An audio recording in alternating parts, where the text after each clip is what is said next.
dawladda waddanka Elatariya ayaa waxay soo saartay war murtiyeed ay kaga fal celinayso kadib markii la soo eriyay diblomaasi sare oo ka tirsan dawladdeeda oo ka hawlgalaya xafiiskooda magaalada Hague ee waddanka Holland.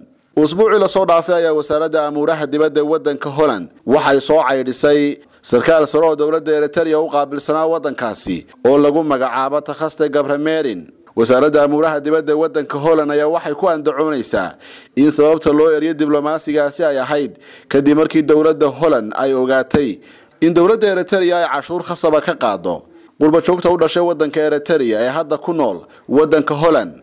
ase yeeshee xukuumadda Elatariya ayaa waxa arrintaasi ay ku tilmaantay inaan loogu marmarsoon karin diblomasigooda. war ka soo baxay wasaaradda warfaafinta xukuumadda Elatariya ayaa waxa lagu sheegay in diblomaasigaasi ay soo cayrisay xukuumadda Holland aanu jabinin wax qaanuun ah isla markaasina aanu dambi faraha kula jirin. sidoo kale xukuumadda Elatariya ayaa ku tilmaantay arrintani gardarracad oo ay ku soo qaaday xukuumadda Netherland isla markaasina jabinaysa axdiga dhinaca diblomaasiyadda ee lagu saxiixay magaalada Vienna. sidaas awgeedna xukuumadda Elatariya ayaa waxay u yeedhay safiirka waddanka Holland u qaabilsan Elatariya si ay wax uga weydiiso sababaha kalifay in la soo eriyo diblomaasigaasi ku sugnaa magaalada Hague ee waddankaasi Netherland.